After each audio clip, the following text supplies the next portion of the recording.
What is your emergency? Yes, I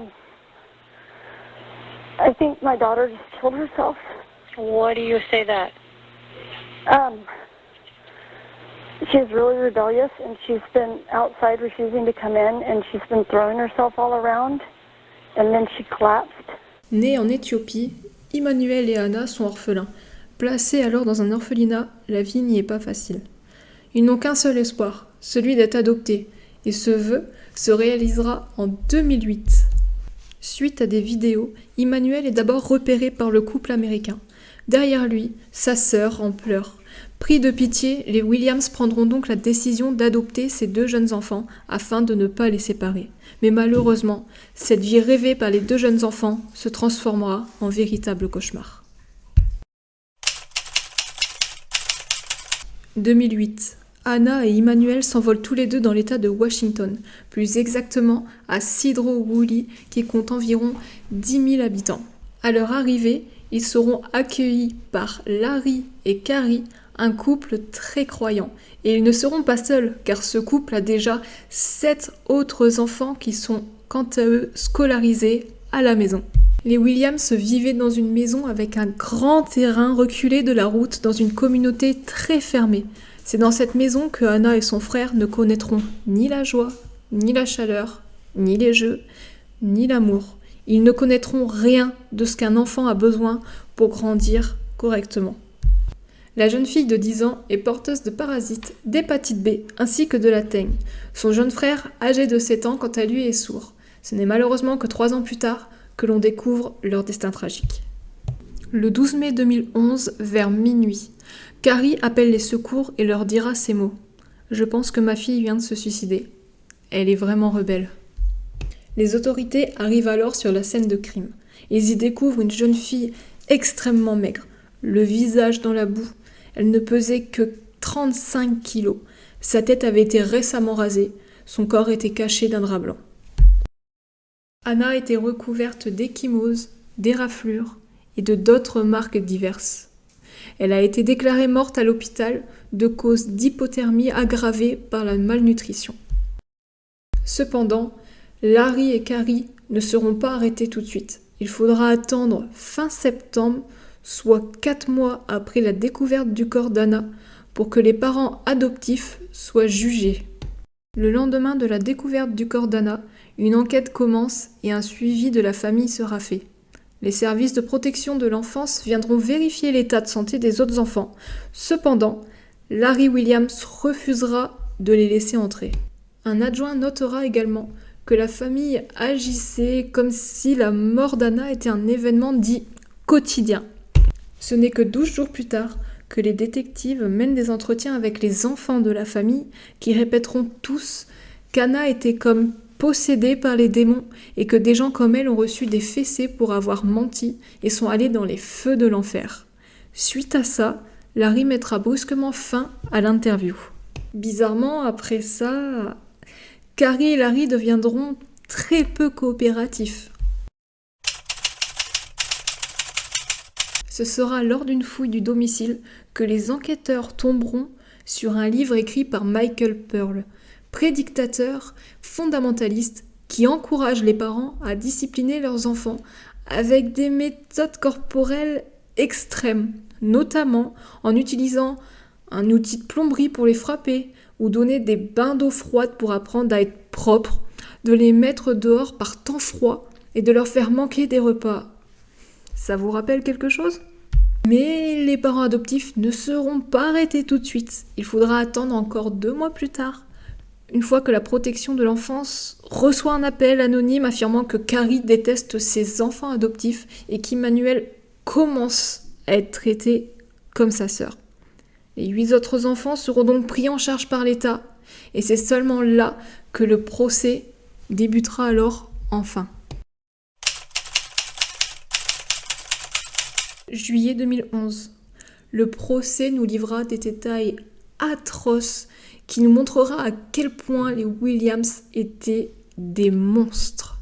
D'après les témoignages du tribunal, la vie d'Anna était encore pire que ce que l'on pourrait imaginer. C'était une série de punitions quotidiennes et croissantes. On apprend donc dans ce procès qu'Anna a été forcée d'aller dans un placard d'à peine 1,20 m sur 60. C'est d'ailleurs là qu'elle passera les 6 derniers mois de sa vie. Celui-ci était verrouillé pendant que ses bourreaux jouaient des sermons bibliques et de la musique religieuse. Elle devait également dormir dans une grange à 20 mètres de la maison. Après que Lee Williams ait accusé Anna d'avoir mis du sang menstruel sur la porte de la salle de bain, alors qu'elle était malheureusement porteuse de l'hépatite B, elle fut obligée d'utiliser un pot qui se situait derrière cette grange que ses parents adoptifs ne nettoyaient qu'1 à 2 fois par an. On apprend également que la jeune fille prenait des douches froides dehors au tuyau d'arrosage à la vue de toute la famille. Si elle avait le malheur de se disputer avec Carrie concernant les vêtements qu'on lui faisait porter, alors elle ne portait qu'une simple serviette et restait pieds nus. Son frère n'était malheureusement pas mieux logé ou nourri qu'elle. Ils étaient nourris autrement forcément que les enfants biologiques. Ils avaient des restes froids avec des légumes encore surgelés ou des sandwichs délibérément trempés dans l'eau. Ils étaient également très souvent battus avec divers instruments, comme par exemple des ceintures, un long bâton de colle flexible, ou encore un morceau de tube de plomberie que Carrie gardait dans son soutien-gorge. Emmanuel témoignera avec 3 interprètes en langue des signes. Il confirmera tous les faits reprochés, mais en rajouta quelques-uns. Comme par exemple, quand il venait d'arriver, il commençait à mouiller son lit après quelques mois à la maison. Il fut forcé à prendre des douches froides dehors. Il était également puni s'il ne sentait pas les vibrations de pieds que faisaient les Williams pour attirer son attention. Lors d'une fête de famille, Larry le frappa tellement fort à la tête que ça déclencha divers saignements qui coulaient sur tout son visage. Il expliquera également ce qu'il s'est passé la nuit de la mort d'Anna. Une thérapeute déclara qu'Emmanuel avait peur de parler à ses parents adoptifs, craignant d'être puni. Ses compétences linguistiques étaient retardées suite à son état émotionnel forcément confus. Il s'excusait compulsivement pour des erreurs mineures et il était certain d'être le prochain à mourir. Durant ce procès, Carrie et Larry, qui étaient si proches avant, se retrouvent à témoigner l'un contre l'autre. Carrie s'en est tenue à son histoire de base. Soi-disant, elle aurait demandé à Anna de rentrer, mais elle a commencé à se jeter par terre. Elle se serait cogné la tête. Elle a donc envoyé 3 de ses fils pour la frapper parce que forcément c'est la solution. Suite à ça, Anna se serait effondrée.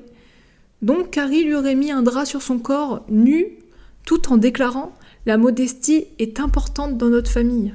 Puis elle a déclaré que Anna s'était probablement suicidée involontairement. Et Larry, quant à lui, il a déclaré qu'il se sentait responsable et honteux. Parfois, il n'aurait pas été d'accord avec les idées de Carrie et il regrettait de ne pas être intervenu. Selon lui, il travaillait de longues heures chez Boeing et il ne connaissait pas du tout l'ampleur de ce qui se passait chez lui. Il déclarera même « Je suis le père, ma fille est morte. Peut-être que j'aurais pu faire quelque chose pour l'arrêter, mais je ne l'ai pas fait. » Emmanuel expliquera ce qu'il s'est vraiment passé cette nuit-là. À l'intérieur de la maison, Carrie et un certain nombre de ses enfants regardaient depuis plusieurs heures Anna qui chancelait et se débattait dehors alors qu'il ne faisait que 5 degrés. Elle a enlevé ses vêtements, serait tombée plusieurs fois, se cognant la tête à plusieurs reprises, et toute la famille se moquait d'elle. L'explication du fait qu'elle ait retiré ses vêtements est due à ce que l'on appelle le déshabillement paradoxal. Les victimes enlèvent une partie, voire l'intégralité de leurs vêtements. C'est en général le dernier geste avant la mort. S'ensuit généralement l'évanouissement, puis la respiration et le cœur qui s'arrête. Après un procès qui durera 5 semaines, Larry et Carrie sont reconnus coupables. Larry Williams écopera de 28 ans de prison pour agression au premier degré d'Emmanuel, d'homicide involontaire de Anna. Carrie, quant à elle, écopera de 37 ans de prison pour agression au premier degré d'Emmanuel et homicide par abus Aujourd'hui, Anna serait âgée de 25 ans. Pensez-vous que cette condamnation est à la hauteur du crime commis ?